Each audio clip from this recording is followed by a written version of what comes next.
que se estuvo enseñando recientemente miércoles, si no estoy mal, o viernes, al respecto de la esperanza. Yo creo que nosotros como cristianos debemos de tener muy claro la esperanza que habita en nuestro corazón. Pero antes de empezar el tema, quisiera que me acompañe a orar, por favor. Amén. Si quiere, levanta sus manos o ahí como usted quiera, pero llevemos una oración al Señor. Él nos ha visitado muy lindamente en esta mañana, pero que nos visite también con su unción de enseñanza. Padre Santo, en el nombre de Jesús, te damos gracias, Señor, en esta mañana, Señor amado, por la gracia tuya, tu misericordia, Señor, que nos ha visitado y nos sigue visitando y nos seguirá visitando, Señor. Te rogamos, Señor amado, que tú envíes esa unción de enseñanza, Señor.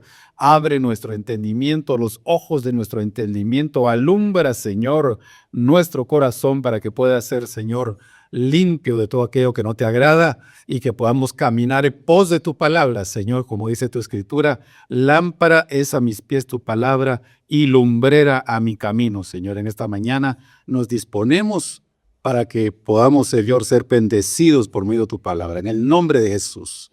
Amén. Y amén.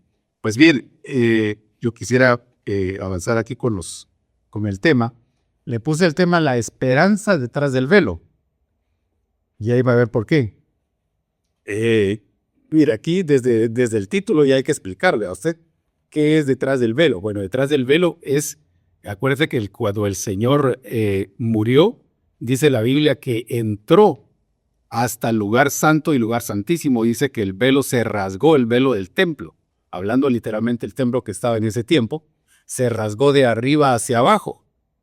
No, perdón, de arriba hacia abajo, no de abajo hacia arriba. Porque normalmente algo cuando se rompe es de abajo hacia arriba. Pero esta vez cuando el Señor entra al tabernáculo celestial, se rompe el velo, se rompe desde arriba. Entonces, ese velo es el que separa, hermano, esta dimensión que nosotros estamos. Nosotros estamos en una dimensión literal, ¿verdad? Que nos podemos ver, nos podemos saludar, podemos caminar, podemos hacer todo lo que queramos hacer, pero estamos en una dimensión que se ve. Pero la dimensión espiritual, ¿verdad?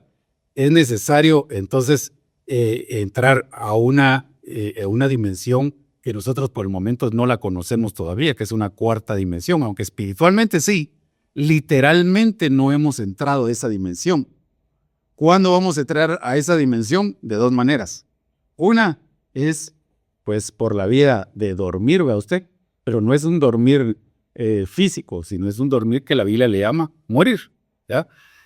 Porque cuando está hablando del velo, también la Biblia está hablando de la carne del Señor Jesús. Se rasgó. Es decir, su cuerpo, hermano, fue deshecho, fue molido. Eso dice la Escritura.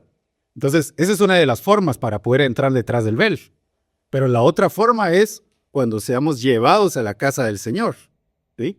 Estamos esperando ese día, que seamos llevados a la casa del Señor, y entonces ahí vamos a romper ese velo para poder llegar a esa otra dimensión. Entonces, ¿qué estamos hablando cuando decimos detrás del velo? Estamos diciendo que es en la otra dimensión, en la dimensión espiritual. Amén. Quiero explicar esto para que comprendamos todos qué significa entonces la esperanza que tenemos. Es una esperanza que va hacia atrás del velo, no solamente una esperanza literal, no solamente una esperanza aquí en la tierra, aunque también tenemos esperanza aquí en la tierra y vamos a ir viéndolo. Entonces, Hebreos capítulo 6, versículo 19, la versión de las Américas dice, la cual, cuando dice la cual es hablando de la esperanza, la cual tenemos como ancla del alma, una esperanza segura. Cuando hablamos de ancla, ¿qué es lo que se le viene a la mente? Pues un ancla, ¿verdad usted? Usted se imagina ahí un barco, ¿verdad? Echando esa ancla, que por cierto, hermano, yo la he visto, no la he visto literal, pero usted la viene a las películas y es una situación bien grande, ¿verdad? Es una cuestión ahí con una cadena grandísima que cuando la echan al mar, precisamente por eso se llama ancla, porque ancla el barco hacia la tierra y no se mueve el barco. Entonces, dice aquí que la esperanza que nosotros tenemos es como un ancla del alma. Aquí ya estamos hablando espiritualmente, ¿sí? La esperanza que nosotros tenemos nos ancla el alma entonces. Una esperanza segura y firme y que penetra hasta detrás del... Por eso le puse el tema, la esperanza detrás del velo. Porque es una ancla entonces que nos une el alma hacia la dimensión donde está el Señor. Una dimensión espiritual. Hermano, mire, porque no podemos nosotros pasar muchos problemas, crisis, qué sé yo, tantas cosas que hay en este mundo. No la pudiéramos pasar sin esa esperanza, se lo aseguro. Mucha gente en el mundo por esa razón, hermano, que viven sin esperanza, tienen un futuro que no viven bien, no viven alegres, ¿sí? No viven cocoso, no viven con deleite. ¿Por qué? Porque no tienen esta esperanza. Nosotros, gracias a Dios, por medio de nuestro Señor Jesucristo, tenemos esa esperanza que nos ancla el alma, así como ese barco que le digo, ¿verdad? Que lo anclaron a la tierra. Bueno, en este caso al mar, pero hasta abajo del mar está la tierra, ¿no? Ahí se ancla. Entonces, igualmente, esa ancla que se llama esperanza nos une detrás del velo. Nos une detrás del velo. Por eso es tan importante la esperanza. Pero veamos, 1 Corintios 13:12 dice, porque ahora vemos por un espejo, veladamente. Pero entonces ¿cuándo?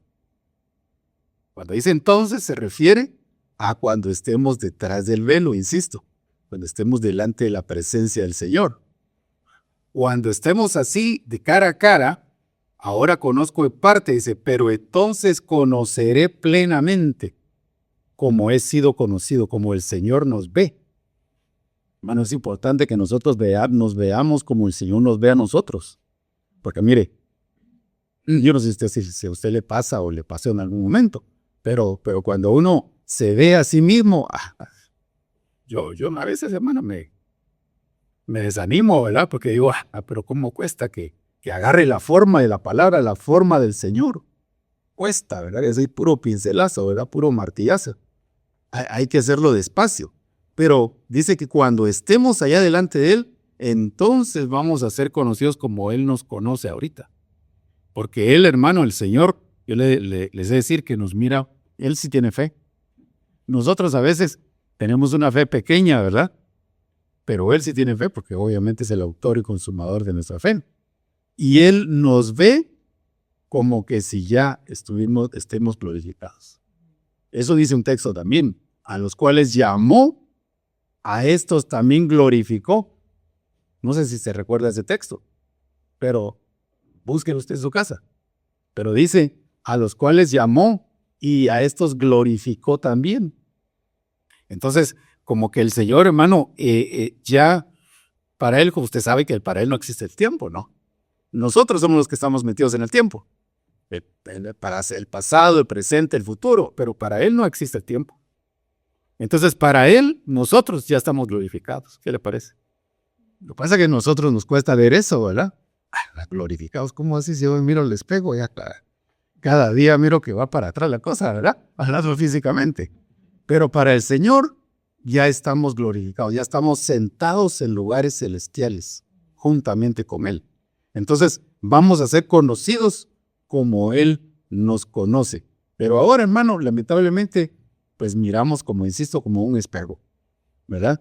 Y alguien mencionaba una situación muy interesante que nosotros, hablando específicamente de esto, de que ahora vemos veladamente, hermano, si se da cuenta, a ver cómo le explico, nuestros ojos captan una luz y esa luz nos hace ver todos los objetos. Eso está demostrado científicamente, ¿sí? En el regreso de la luz hacia nuestros ojos, podemos nosotros ver los objetos, podemos ver la silla, podemos ver todo eso. Pero está demostrado científicamente que nuestros ojos solamente captan un porcentaje de la luz, un porcentaje muy mínimo. No capta, así igual los sonidos. ¿Por qué? Porque nuestra capacidad fue reducida. No le quiero decir porcentajes, pero una mínima expresión. Pero yo les quiero contar que así no éramos nosotros, humanamente hablando. El primer ser humano que estuvo sobre la tierra, ¿qué fue? No voy a decir el mono, porque esa teoría sí ya está Hasta los científicos ya la observan. Pero hermano, desde Génesis capítulo 2, versículo 7, cuando habla que pusieron a Adán, hermano, antes que fuera maldecida, es decir, se dice, maldecida la tierra, cuando a él lo crearon, hermano, dice que le podía poner nombre a los peces, le podía poner nombre a las aves, le pudo poner nombre a todos los animales, pero ¿cómo? ¿Cómo se imagina usted que le pudo poner a esos peces que están hasta kilómetros abajo del mar? De alguna manera, él podía meterse en ese mar y no se ahogaba. Podía incluso, voy a decir usted mucha lica, ¿verdad? Pero podía incluso hablar con los animales. Tenía una capacidad al 100%, pero esa capacidad humana la perdió. Y ahora nosotros venimos, ¿verdad? Somos descendientes del primer Adán, venimos con esa capacidad reducida totalmente. Pero en el postrer Adán, que es Cristo, se recupera esa capacidad. Es recuperada. Entonces, ahorita, todo eso para explicarle, ¿verdad? Que ahorita estamos veladamente, miramos las cosas así como no son como decirle, en su cabalidad, en su totalidad. Esto que nosotros vemos es una pequeña muestra de todo. Por ejemplo, si vemos los colores, hay muchos colores que nuestros ojos no captan. Pero todo eso lo vamos a recuperar cuando el Señor venga, cuando nos transforme. Pero bueno, insisto, cuando estemos allá con Él, cuando estemos detrás del velo, entonces vamos a ser conocidos como Él nos conoció. Luego dice en el versículo 13, y ahora permanecen la fe, la esperanza y el amor. 3 cosas. Fe, esperanza y amor. Y esperamos que todos los que estamos aquí, pues tengamos esas 3 cosas. La fe, la esperanza y el amor. Estos 3, pero el mayor de ellos es el amor. Porque hay un versículo que dice, ¿verdad? Fuerte como la muerte es el amor. Y ahí lo compara, como de todo a todo, fuerte como la muerte. Entonces como que la muerte entonces es muy fuerte. Se compara con el amor, y el amor es Dios, hermano. ¿Sí? Dios es amor. Sin embargo, hay una versión que dice, más fuerte que la muerte es el amor. Yo me quedo con esa versión. Porque no hay nada más fuerte que el amor. Entonces, más fuerte que la muerte es el amor. Pero entonces, diríamos que si el amor es el que es más fuerte todavía, y dice la Escritura, hermano, que ya no se va a necesitar fe. Cuando venga el Señor, ya no se va a necesitar fe. ¿Fe para qué? Si la fe la necesitamos ahorita, para creer que Él viene. Ya no vamos a necesitar esperanza.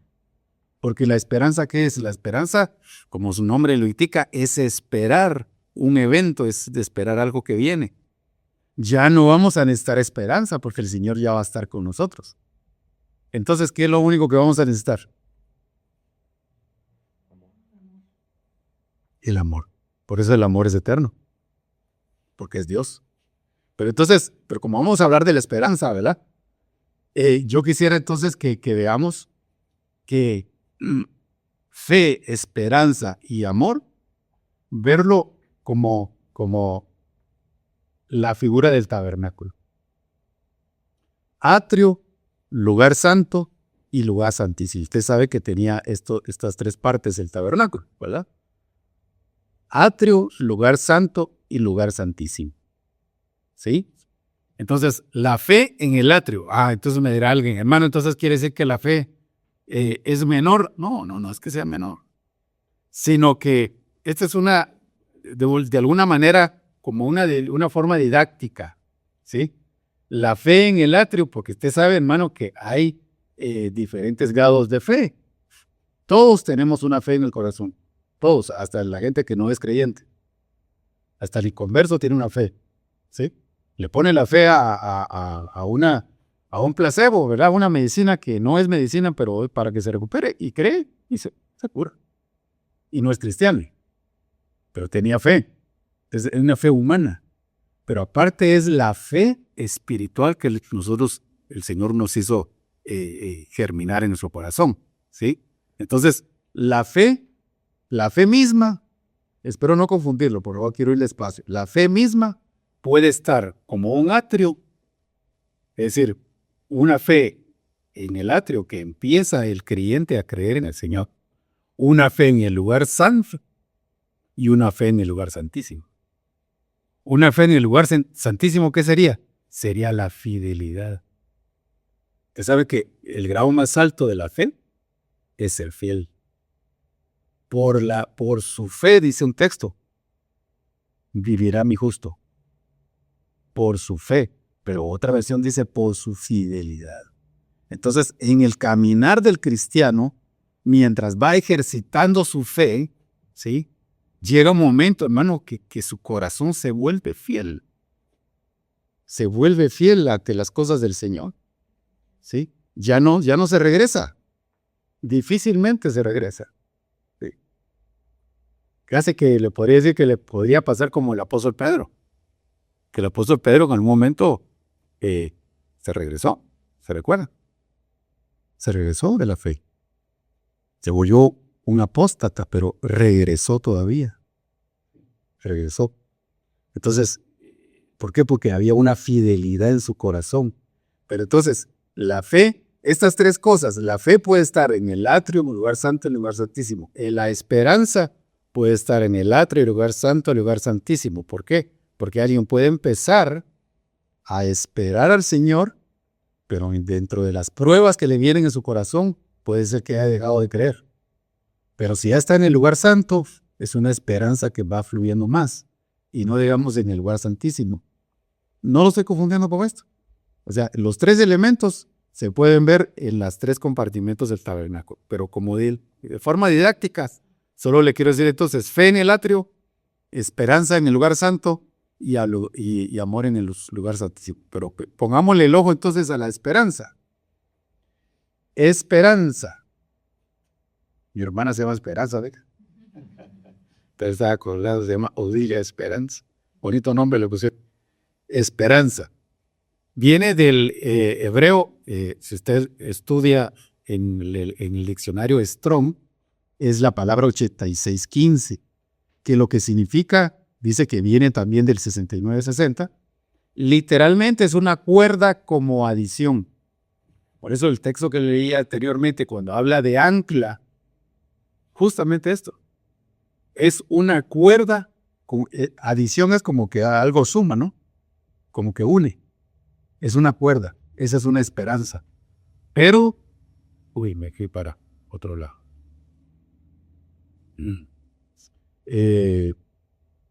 Literalmente una cuerda, cordón carmesí, dice que es. Eso significa esperanza. O sea, usted búsquelo, no lo estamos inventando. Ahí dice en el diccionario que lo que significa esperanza también es cordón carmesí o rojo. Quiere decir entonces, ahorita ya no estoy hablando de esa esperanza que tiene el mundo. La esperanza que tiene el Hijo de Dios es aquella, hermano, que tiene un cordón rojo. Ahora, ¿qué es el cordón rojo? El cordón rojo es la sangre de Cristo. Si alguien no tiene la sangre de Cristo en su corazón, hermano, mire, puede tener toda la esperanza que quiera según él, pero no va a fructificar, lamentablemente. Como le digo, el ser humano nace con una fe humana, nace con una esperanza humana, nace con un amor humano. ¿Sí? De hecho, el amor tiene tres facetas también, ¿verdad? El amor filos o fileo, que es el amor hacia los demás, el amor ágape, que es el amor hacia Dios, ¿sí? Y el amor eros, que es en las parejas.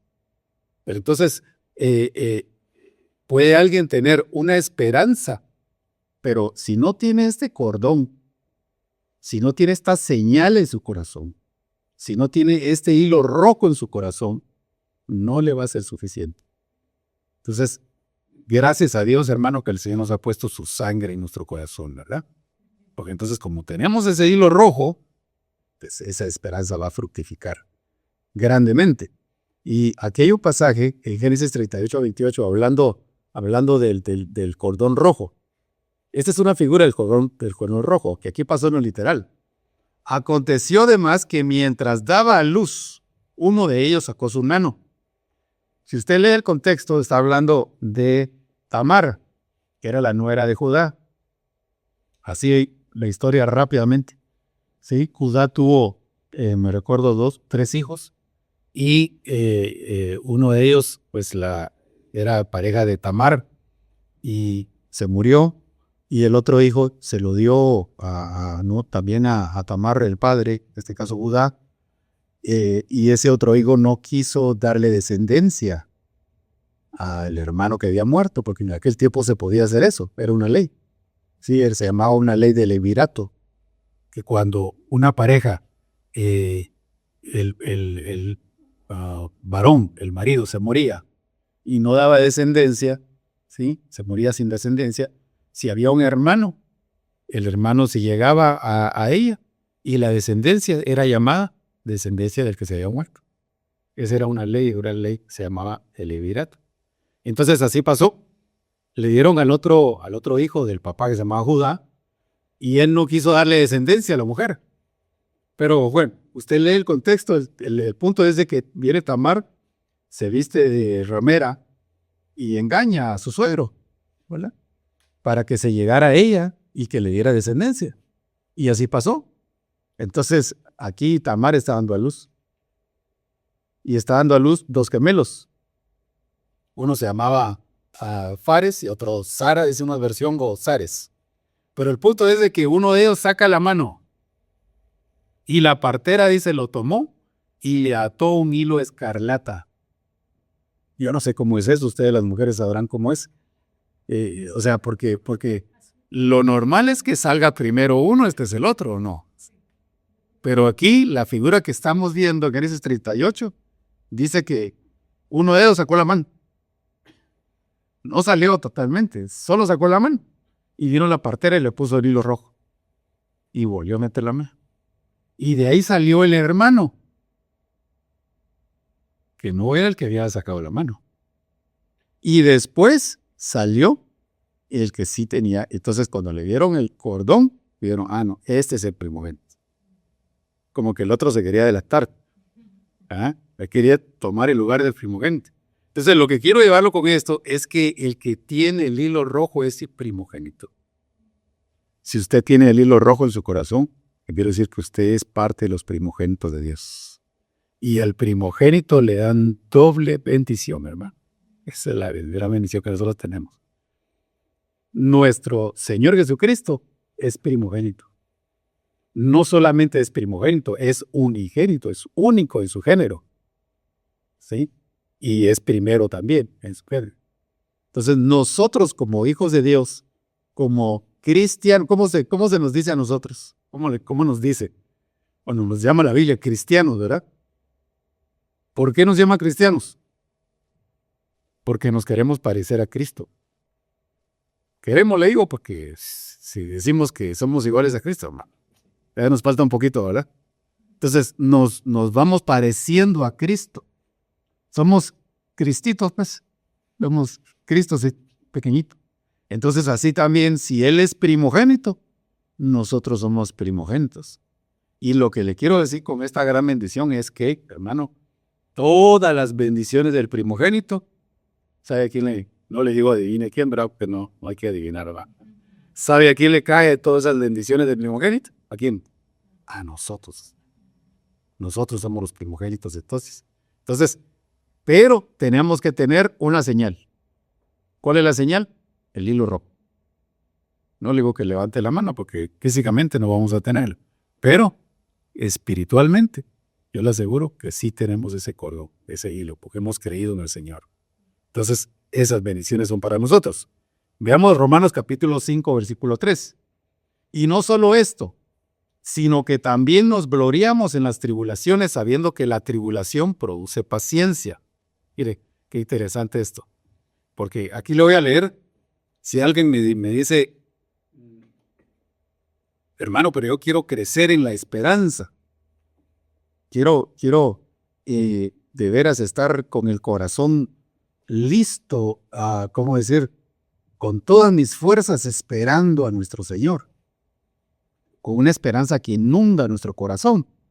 Bueno, le voy a dar la fórmula, ¿le parece? Es una fórmula que nos dice la Biblia cómo obtener esperanza. Entonces, para poder tener la esperanza, claro, ojo, le voy a explicar otra cosa. Ya tenemos la esperanza porque la esperanza es Cristo. Aquí lo que me refiero ahorita es una esperanza que fructifica para esperar en su venida, para esperar sus promesas, para esperar todo lo que el Señor tiene para nosotros. ¿Usted quiere crecer en esperanza? Ya me dijo que sí, ¿verdad? Yo también quiero crecer en esperanza. Entonces, primero, sabiendo que la tribulación produce paciencia. Que la paciencia produce carácter probado. Y el carácter probado produce esperanza. Entonces no solamente se trata de, Señor, aquí estoy, ¿verdad? Lléname de esperanza. Pues, gloria a Dios, si Él en su misericordia nos va a llenar de su presencia. Y en su presencia, pues, vamos a esperarlo. Pero si es una esperanza que es un fruto, cuando es una esperanza que es un fruto, hermano, es porque se cumple esto. ¿Sí?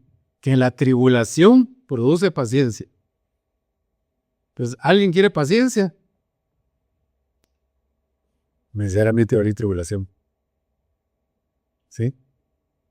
Así, esa es la fórmula del Señor. Mire, si lo hizo con el Señor Jesucristo, hermano. El Señor lo llevó al desierto para hablarle. Así dice la Biblia también que nosotros al Señor nos lleva al desierto. Yo no sé, hermano, por qué somos así, hombre. Nos cuesta mucho entender, humanamente hablando.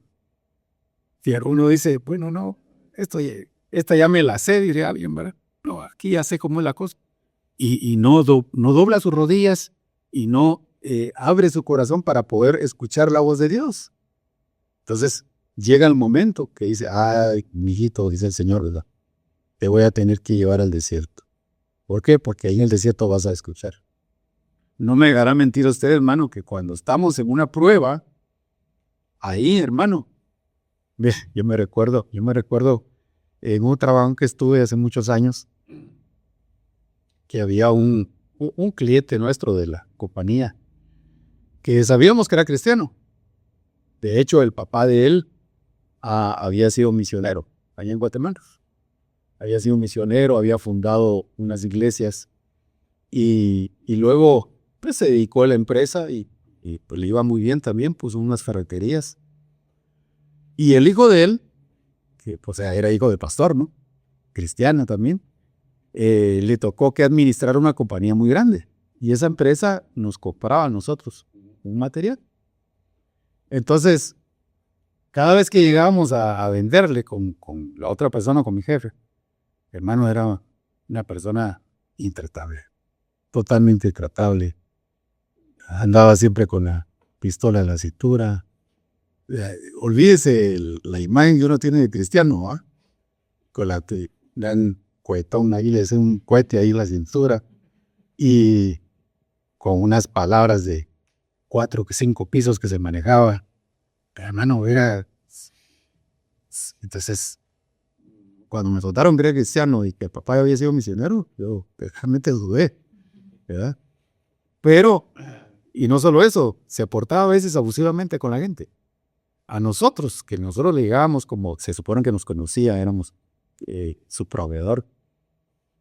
Llegó un momento que ella no nos quería atender y simplemente decía, bueno, por favor, se pueden salir de la oficina. Ya no. Nos echaba, llamaba al guardia. Por favor, venga a traerlos, que no los quiero aquí. Así, hermano.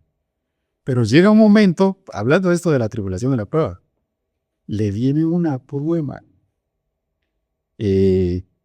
Yo me enteré todo porque, pues, no es que uno sea servativo, dice el hermano Sergio, ¿verdad? Curioso, ¿verdad? Pero, pues, ahí estaba cerca la compañía y uno se entera. Y pasó, hermano, que él tenía un gerente financiero que le iban dinero y lo estafó. Le hizo varias trinquetes, decimos nosotros, ¿verdad? Varias operaciones que no debía con los bancos y él sacó utilidades y bueno, cuando se dieron cuenta lo despidieron. Pero hermano, cuando se dieron cuenta, tenía una deuda de esa empresa que no podía salir con nada. El tipo vendió, mire, bueno, el hermano, porque yo sé que se arrepintió. Al cabo del tiempo, después de todo lo que pasó, me invitó a su casa, platicamos. Estaba empezando de cero, de cero. Me decía Ricardo, digo, y quiero ver cómo empiezo, porque no sé trabajar, dice, nunca he sido dependiente, quiero ver qué hago. Compró una máquina para poder hacer un rollo de alambre espigado, porque eso era lo que vendía, cosas así de metal. Está de cero, de cero, de cero. Pero lo que le quiero contar, no lo quiero ver con esa experiencia, porque no vengo a predicarlo a él. Lo que le quiero contar es que al tiempo, cuando él se dio cuenta que ya estaba quebrado, no tenía nada, hermano, la actitud de ese varón cambió radicalmente. Después era, ¿qué tal? ¿Cómo estás? Dios te bendiga. Mucho gusto. Lo ponía uno en espera, como antes, no sé si todavía lo ponían uno en espera en el teléfono. La música que ponía antes era un rockón pesado, ¿ah? Cuando ponía la música que había en el ambiente era música cristiana. Hermano, cambió, o sea, mire cómo lo puso a la prueba. Por eso la prueba, por eso se llama prueba a usted, lo prueba a uno, le prueba a uno la fe. Gracias a Dios, pues él regresó a la fe y no se alejó. Pero lo que le quiero decir con todo esto, hermano, es que dice aquí que la prueba, ¿cómo dice? Esto es que también nos gloriamos de las tribulaciones, sabiendo que la tribulación produce paciencia. Pero después de la paciencia viene el carácter probado. ¿Por qué se necesita un carácter probado? Porque va a venir la prueba, van a venir dificultades, van a venir problemas. Si no tenemos un carácter probado, hermano, a la primera nos vamos a ir. Dios no lo quiera, ¿verdad? Para gloria de Dios, hermano, algunos que estamos aquí, pues tenemos ya muchos años en el Evangelio y ahí estamos. ¿Por qué? Porque el Señor nos ha probado el carácter. No nos vamos tan fácilmente, a menos que haya situaciones muy comprobadas, ¿verdad? Que tenemos que irnos de algún lugar. Pero el carácter probado, hermano, sirve precisamente para pasar esos lugares escabrosos, ¿sí? Para pasar esos lugares en los que cualquiera diría, me voy. Me recuerdo una vez también alguien de otro trabajo que tuve que me dijo, verá, tenía yo unos años nada más de convertido. Me dijo, ¿sos evangélico? Sí, le dije, mira, y le empecé a evangelizar, a pasar, evangelizarlo, ¿verdad? A bendecirlo. Y me dijo, sí, me dijo, yo también era cristiano. ¿Cómo si le dije, eras cristiano? ¿Ya no sos? No, es que fíjate vos, me dijo que yo tenía una mi bicicleta bonita, yo iba al trabajo todos los días en ella. Y yo iba a la iglesia, me iba al trabajo después, a mi casa y todo. Y fíjate que dejé mi bicicleta afuera de la iglesia, y una vez que salgo, ya no está la bicicleta. Algún hermano me la robó, ¿no? Y entonces ya no fui. Para ser así cristiano, ya no. Ah, no, mire. ¿Usted cree que él tenía carácter probado? Definitivamente que no, hombre. ¿Y cómo se le ocurre que por algo o un objeto material se vaya a ir de la fe?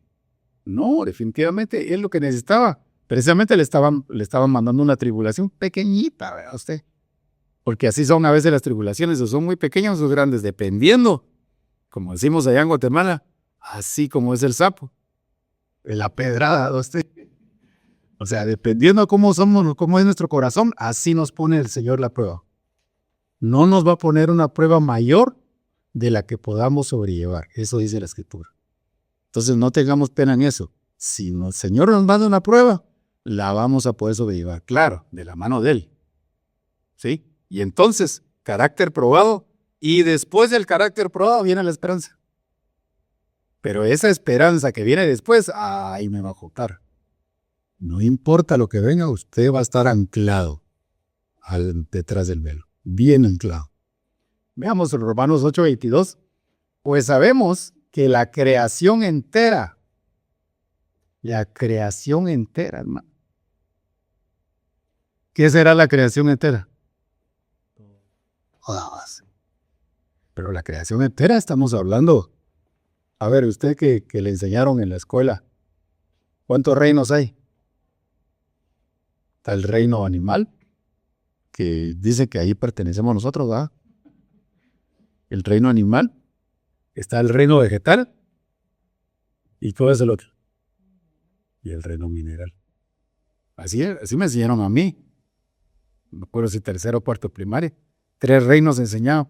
No sé si ya quitaron uno, pero creo que son 3 reinos. Vegetal, animal y mineral. Y entonces, le regreso aquí la pregunta. Toda la creación, todo lo creado, gime, dice, y sufre dolores de parto hasta ahora. Lo que pasa es que no los escuchamos, ¿va usted? Agarramos un pececito, no le entendemos qué está diciendo. Pero le aseguro que si el pececito pudiera hablarnos, nos grita lo que viene adelante de este versículo. Y no solo ella, sino que también nosotros mismos, que tenemos las primicias del Espíritu, aún nosotros mismos gemimos en nuestro interior, aguardando ansiosamente la adopción como hijos.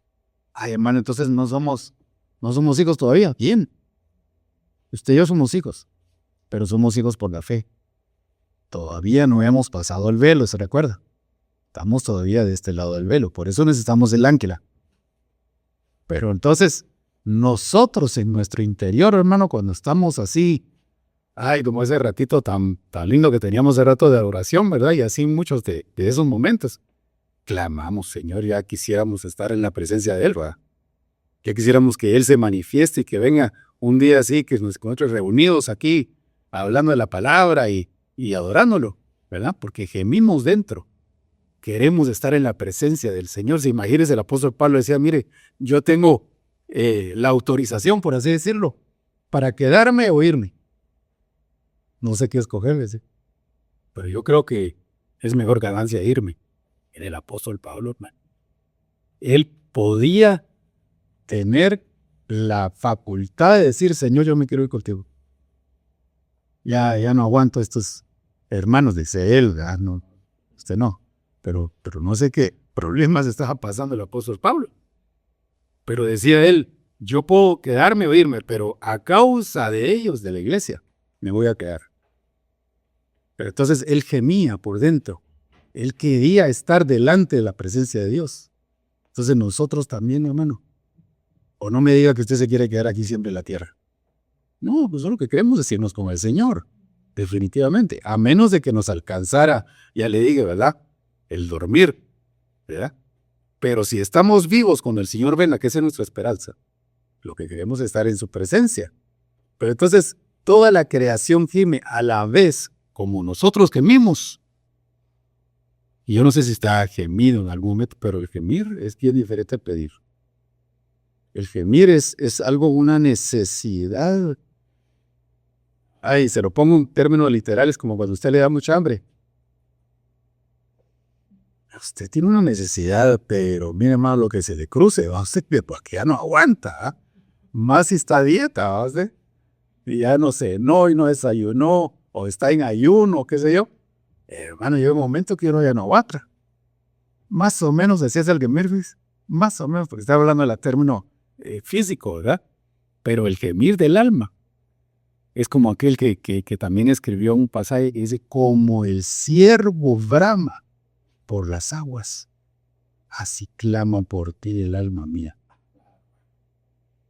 Como el centinela se espera la mañana, así te espera mi alma. Es esa necesidad del centinela ya.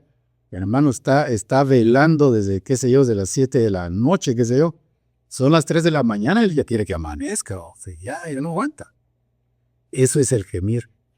Entonces la creación gime, hermano.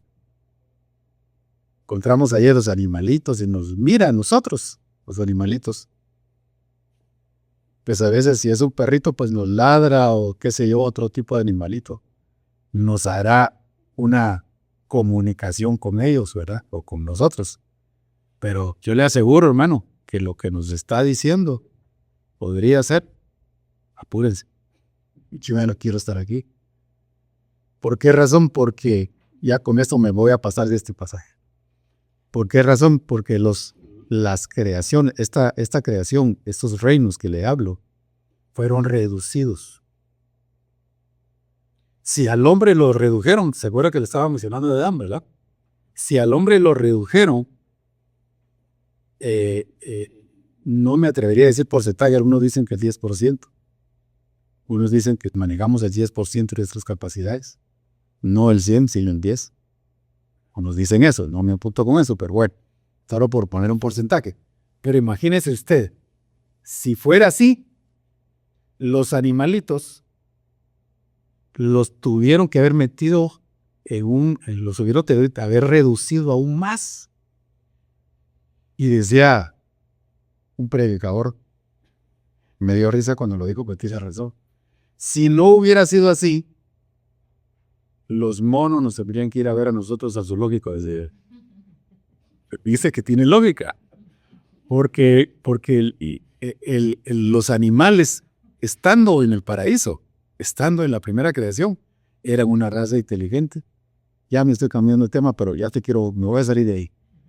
Era una raza inteligente. Se dice que la serpiente le habló a Eva. No le habló si era una serpiente. O sea, que hablaba.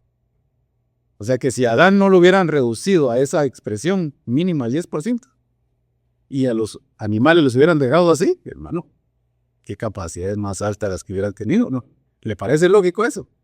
Pero entonces ellos, como fueron reducidos también abajo del hombre, porque el hombre es el que tiene que gobernar, entonces ellos gimen por dentro y quieren regresar a su estatura normal que tenían antes. Pero eso va a pasar cuando nosotros, hermano, el Señor nos libere de este sistema de cosas y nos caigamos con Él. Cuando vemos la estatura del varón perfecto y la plenitud de Cristo, ahí, hermano, se desata todo. ¿Sí? Entonces, como pusieron esa bocina, no miro el tiempo, pero vamos. Ya vamos terminando. Porque en esperanza hemos sido salvos. Pero la esperanza que se ve no es esperanza, pues ¿por qué esperar lo que uno ve? Quiero ir apurándome por cuestión del tiempo. Pero si esperamos lo que no vemos, con paciencia lo aguardamos. Muy importante eso, hermano. Mire, el tema de la esperanza es muy importante. Porque ahorita es que se necesita la esperanza. ¿Por qué? Porque no lo vemos todavía. Sí. Y mire, es importante, hermano, porque a mucha gente le han quitado la esperanza. En los tiempos de inicios de la iglesia, han habido movimientos que han querido quitarle esta esperanza a la iglesia, de que el Señor pronto viene. ¿Usted cree que el Señor pronto viene? Pues esa es una esperanza, es fe y es esperanza también, porque está esperando. Pero había ciertos personajes allá en la iglesia primitiva. Uno se llamaba Alejandro y otro Himeneo, creo que, y otro Fileto. Usted busca la Biblia, el Timoteo está. Dice que el apóstol Pablo los entregó a Satanás porque estaban torciendo la doctrina. Lo que estaban diciendo es que la resurrección ya había pasado. Y esa es una esperanza que nosotros tenemos, porque el día de la resurrección va a ser también la transformación. Esa es la esperanza que tenemos, de verlo a Él. Pero entonces ellos le estaban quitando la esperanza a los cristianos, diciendo, no, eso ya pasó. No sé qué están esperando ustedes, si el Señor ya vino. Hermano, hoy hay movimientos de iglesias, falsos ministros que han salido por el mundo, que ya no creen en el arrebatamiento. Ya no creen en el arrebatamiento. Ya no creen en ese evento que nosotros estamos esperando, que el Señor viene en su parucía y nos va a llevar vivos. Y a los que durmieron en Él, los van a resucitar. Hoy por hoy hay muchos ministros que ya no enseñan eso. Ya no enseñan la venida del Señor, ya no enseñan la parucía, ya no enseñan el arrebatamiento. Les están quitando la esperanza. ¿Sí? Por eso aquí dice, pero si esperamos lo que no vemos, con paciencia lo aguardamos. Entonces, por alguna razón, el Señor no quiso que se supiera la fecha cuando Él viene. Ninguno de nosotros sabemos la fecha. ¿Sí? Pero no dice que no la sabrá. Ahora, nosotros creemos de que el Señor, obviamente, si Él es Dios, Él sabe todas las cosas. Lo que pasa es que no nos la revela todavía. Pero va a llegar el momento que nos van a revelar la fecha. Pero ahorita no sabemos. Hay profecías, situaciones que se están dando en el ambiente. Usted sabe, nuestro hermano apóstol nos ha enseñado 7 escenarios de los cuales hay señales. Israel, las guerras que están habiendo ahorita son señales. Todo eso para decir, bueno, a esto como que el ambiente ya me dice que el Señor ya viene, pero todavía no tenemos la fecha exacta. Entonces eso nos mantiene con la expectativa de que el Señor viene pronto. Y gloria a Dios que así nos tenga, hermano, porque si no, fíjese, se acomoda la gente. Efesios 2:12, recordad que en este tiempo estaban separados de Cristo, excluidos de la ciudadanía de Israel, extraños a los pactos de las promesas, sin tener esperanzas y tener Dios en el mundo. Así estábamos nosotros en el mundo, hermano, sin esperanza, así como la gente que está en el mundo.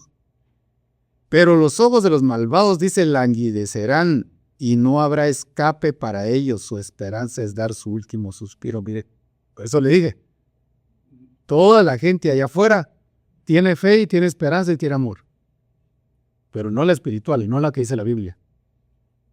Lo que dice aquí dice, y no habrá escape para ellos. ¿Para quiénes? Para los malvados. Su esperanza es dar, mire qué esperanza, hermano. Lamentablemente, muchos de nosotros, yo me incluyo ahí, cuando estaba sin Cristo, me pasaba esto. La esperanza es dar su último suspiro, voy a decir, a ver cuántos años voy a estar y ya, después ya se termina todo, voy a descansar. Y no sabe uno ni para dónde va. Porque allá detrás del velo, hermano, ahí está lo mero bueno. Es una vida eterna. Aquí se toman decisiones, en este tiempo se toman decisiones de lo que vamos a estar en la vida eterna. Ojo con lo que le estoy diciendo. La gente aquí, hermano, si no acepta al Señor Jesucristo, está tomando la decisión de que por la eternidad va a estar separado del Señor Jesús. Mire la importancia de aceptar al Señor. Lo que decidamos aquí va a repercutir en la vida eterna. Totalmente, así como se lo digo. Entonces, los que no tienen esperanza solo creen que, bueno, yo quiero ya finalizar. Ya, solo le cuento esto. Bueno, sí tenemos un tiempecito todavía. Pero mire, me recuerdo que había una persona que trabajó conmigo otra vez en los trabajos, ¿verdad? Pero esta vez fue aquí. Pues reciente. Que estaba, hermano, yo igualmente lo estaba evangelizando, ¿verdad? Y me dijo, vos, así como me estás hablando, me dijo, vos sos de vencerme. No era cristiano. Y yo, qué tremendo. Sí oye la palabra, pero no creyó. Y cuando seguimos platicando, me dijo, no, es que yo no creo nada en eso, fíjate, me dijo, mi mamá es cristiana, me dice, pero no, yo creo en lo científico, es lo que se puede comprobar. O sea, que vos no crees que hay una vida después de una vida. No, todo se muere aquí, todo es materia, todos son átomos aquí. Y entonces, ¿cómo puedes pensarle? ¿Cómo crees que tenés sentimiento? Esa es una reacción química de la materia. Entonces digo, bueno, yo mejor me alejo de porque anda más perdido. No quiso aceptar el mensaje, ¿verdad? De salvación. Pero entonces, digo, ¿cuál es la esperanza de él entonces? Llegar a su final, ya morirse y ahí quedó. Pero nosotros tenemos una esperanza eterna. Y eso es lo lindo. Job 7:6, mi vida pasa más rápido que la lanzadera de un telar, dice. Ese es Job. Job, hermano, era un siervo de Dios, un hijo de Dios, pero estaba pasando una prueba tan grande la prueba. Usted conoce la prueba de Job, dice que llegó un momento que hasta con una teja se rascaba. Porque le vino enfermedad, le vino tragedia, se murieron sus hijos, esposa. Entonces, viene él y en un momento que él estaba muy, muy decaído, dice, mi vida pasa más rápido que la lanzadera de telar. Parece ser que es una cosa que le ponen un hilo, ¿verdad? Como una hoja. Y van así, ¿verdad? De aquí para allá, es una lanzadera. Llega a su fin sin esperanzas. Él llegó a un momento que perdió la esperanza. Y por eso es que le enviaron esa prueba, para que él creciera en esperanza. Usted lee al final del libro de Job, en el capítulo 42, creo yo. Sí, 42. Y él ya con una esperanza fortalecida. Fueron mis días más rápidos que la lanzadera y terminaron por falta de hilo, dice. Esta versión es La versión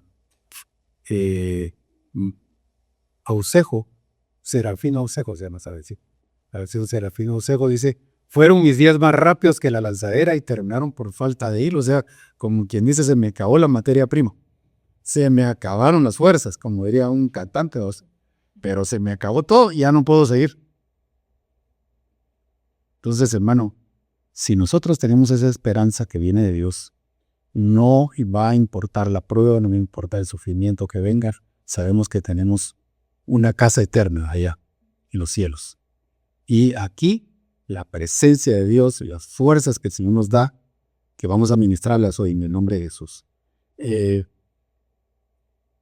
Mire, porque hay esperanza para un árbol cuando es cortado, dice, que volverá a retoñar y sus renuevos no le faltarán. Si aún el árbol, hermano, cuando hablamos del reino vegetal, ¿verdad? Si aún el árbol tiene esa esperanza que va a volver sus renuevos, aunque envejezcan sus raíces en la tierra y muera su tronco de polvo, al olor del agua reverdecerá. Job 14:9. Dale el otro. Al olor del agua reverdecerá como una planta joven y echará renuevos. Entonces me interesa, hermano, porque dice al olor del agua. No importa, hermano, si alguien ha pasado esas mismas pruebas que digo y si probablemente ha sido quebrantado en esas pruebas. Hay muchas formas de que alguien puede ser quebrantado, aún siendo cristiano. No sé, quizá la muerte de un familiar. Yo he pasado por eso. Sé que se siente perder familia. Y pues aquí el Señor me ha tenido, no le voy a decir yo campeón, y todo, por pura misericordia de Dios, el Señor me ha restaurado, me ha dado esas fuerzas, pero yo sé que es perder un familiar. Perder un trabajo, también sé que es perder un trabajo. Perder, qué sé yo, dinero, también. O sea, ¿cuántas cosas podría pasar en nuestras vidas que nos podría quebrantar? A este árbol lo quebrantaron, lo cortaron de una vez. Es que ni siquiera dice que le quitaron una rama, lo cortaron. Quiere decir que ya no había esperanza para él. Pero aún ahí, con el olor del agua. ¿Y qué es el agua de la Biblia, hermano? La palabra de Dios. Entonces, oímos la palabra de Dios, el rema, no el lobo solamente, el rema de Dios. Que el Señor nos clava en nuestro corazón de rema. Al olor del agua es reverdecerá como una planta joven y echará de nuevo. Hasta aún a esa planta, aún para esa planta hay esperanza. Entonces, si alguien está pasando por una prueba de esa naturaleza, no tenga pena. O sea, sí va a haber restauración para usted. Sí, el Señor, solamente tenga cuidado que sea con el olor del agua, del rema de Dios. Como aquel personaje en el libro de Daniel también se llamaba, había un rey Nabucodonosor. Se recuerda que se volvió bestia, dice la Biblia. Pero ese que con el rocío que caía, empezó él a recobrar su humanidad. Se le quitó lo bestia, perdón, pero sí se le quitó lo bestia porque se volvió bestia. Pero ese rocío es la palabra de Dios, hermano. Qué tan importante es que nos expongamos a la palabra de Dios. Y la palabra, el agua. Y quisiera ir finalizando. Mire, me faltaron algunos. Déjenme ver. En mi roca. Yo quisiera terminar con esto. A ver. Igual no voy a salir de aquí. Vámonos al slide 16. Me tardé demasiado, hermano, pero perdón.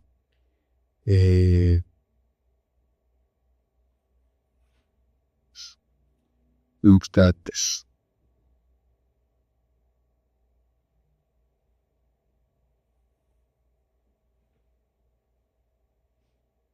En el 14.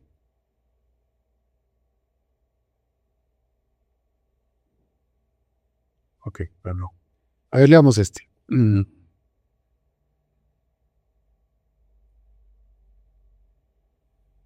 Primera Juan 3:2. Amados, ahora somos hijos de Dios y aún no se ha manifestado lo que habremos de ser. Pero sabemos que cuando Él se manifieste, seremos semejantes a Él. Eso lo habíamos leído, ¿verdad? Pero dice, y todo el que tiene esta esperanza puesta en Él, se purifica así como Él es puro. Mire, entonces la consecuencia de tener una esperanza en el corazón, porque no me va a decir que alguien está esperando al Señor y está todavía con vicios, o está comportándose como toda la gente se comporta en el mundo. No hay una diferencia, ¿sí? Hay muchas veces en los trabajos de ustedes donde más se mira, no sabe uno que es cristiano. O sea, me recuerdo de este trabajo último que tuve, hermano, cuando yo me identifiqué como hijo de Dios, como cristiano, y ahí empezaron a aparecer un montón. Así que nadie sabía que eran cristianos. Pero como que dice, como eran de la secreta, es el apóstol, ¿no? Pero hermano, tenemos que identificarnos como hijos de Dios. Pero más aún, si tenemos la esperanza que Él viene pronto y que somos de Él, entonces debemos de purificarnos, de consagrarnos, de apartarnos. No podemos entonces tener una esperanza anclada en el siglo venidero detrás del velo, comportándonos como gente que vive en el mundo. Mire, aquí, hermano, en el sistema, aquí en este país es difícil. Yo entiendo que es difícil. Y en todos lados, no solamente aquí, ¿verdad? Pero la cultura que se maneja aquí, usted ha de saber, hermano, que nosotros como hijos de Dios tenemos que tener una cultura del reino, una cultura de los cielos, que lo vamos a ir viendo conforme el Señor nos vaya dando temas, ¿sí? Vamos a ir viendo qué es estar en la cultura de Dios, en la cultura del reino, y no en la cultura de afuera. Hoy por hoy, hermano, hay cristianos, como le digo, que no se sabe si son o no son. Porque, hermano, andan igual que el mundo. Igualito. Yo voy a poner ejemplos, pero es que son bien difíciles los ejemplos de usted. Pero así como se viste el mundo, así como... Por eso digo que es difícil, porque uno puede estar a la moda, pero sin ser deshonesto. No sé si me voy a entender. ¿Ya? La Biblia menciona que también debemos de vestirnos decorosamente, ¿ya? Como hijos de Dios, ¿ya? Pero hoy, hermano, la gente, aún las iglesias, suben ministros de usted, entre comillas, ¿verdad? Con pantalones rotos de usted. Y como que dando a entender ahí, ¿no? Estos chavitos todavía jovencitos, pero hermano, están en el púlpito. Están dando la palabra de Dios.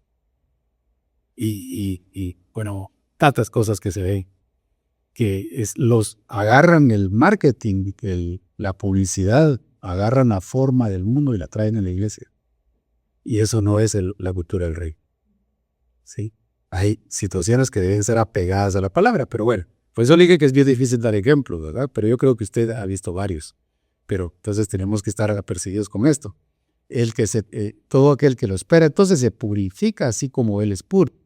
Ay, hermano, quiere decir que usted es puro. No, hermano.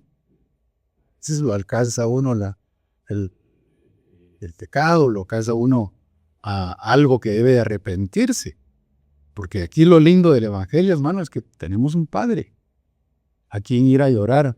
Tenemos al Espíritu Santo que nos redarguye si andamos mal. ¿Verdad? Primero Dios, que no nos alcance el pecado. Usted sabe que, hermano, que antes que estábamos en el mundo, uno corría pecados. Pero ahora el pecado es el que nos corre a nosotros. Y, hermano, debemos que, dice la Biblia, que anda como león rugiente, ¿verdad? Viendo quién se devora. Entonces tenemos que estar muy listos, muy apercibidos, en vela, completamente, para hacer, no, esto es pecado, esto no le edifica, esto no conviene, esto me va a ensuciar.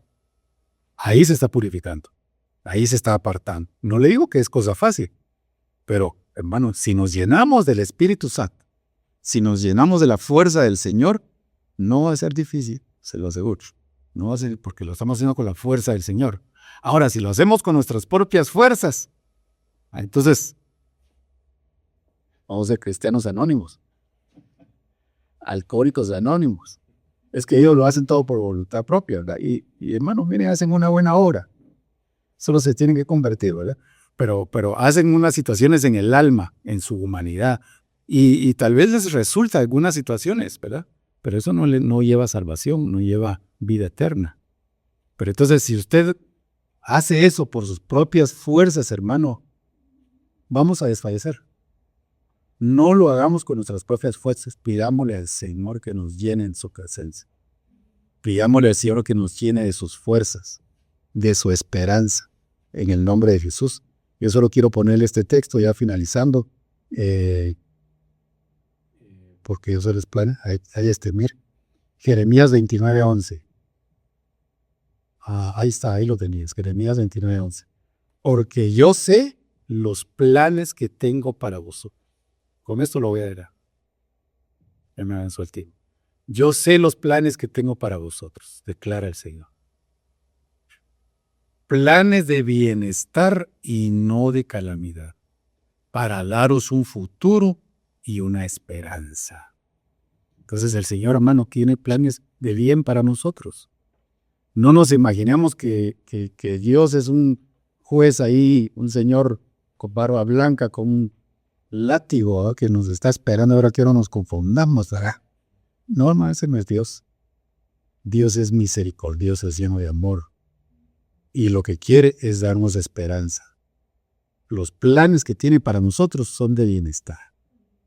Amén. Así es que yo quisiera que cierre sus ojitos un momento, vamos a orar. Y vamos a pedirle al Señor nuestro que si nos ha faltado esa esperanza, crecimiento en esa esperanza nos dé. Si nos ha faltado ese carácter probado probablemente, si nos ha faltado esa paciencia, que primeramente nos dé fortaleza para que podamos pasar cualquier bache, cualquier problema, cualquier prueba, sufrimiento que pueda venir sobre nuestras vidas. No tengas temor, no temas, no es para muerte, es para que el Señor se glorifique, es para que pueda hablar a tu corazón. Si probablemente tus oídos tienen algún cerumen espiritual que no has podido escuchar la voz de Dios, es para eso la prueba. Pero en el nombre de Jesús, Señor, te suplicamos que nos des la fortaleza, Señor. Danos la fuerza necesaria, Señor, en el nombre de Jesús, para que podamos pasar ese lugar, esas sombras, Señor, ese paso que dice tu palabra, Señor, sombras de muerte. Pero que tu callado no se aleje de nosotros. En el nombre de Jesús. Bendice, Señor, a cada uno de los que estamos presentes, Señor, y a todos aquellos que nos están viendo, Señor, a través de las redes. En el nombre de Jesús, proclamo esta palabra.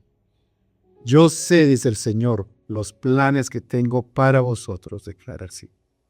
Planes de bienestar y no de calamidad, para daros un futuro y una esperanza. En el nombre de Jesús, recibe esa palabra, recíbela. Eres un hijo de Dios, que el Señor te da de sus promesas, de su bendición. En el nombre de Cristo Jesús, gracias, Señor amado. Gracias, Señor.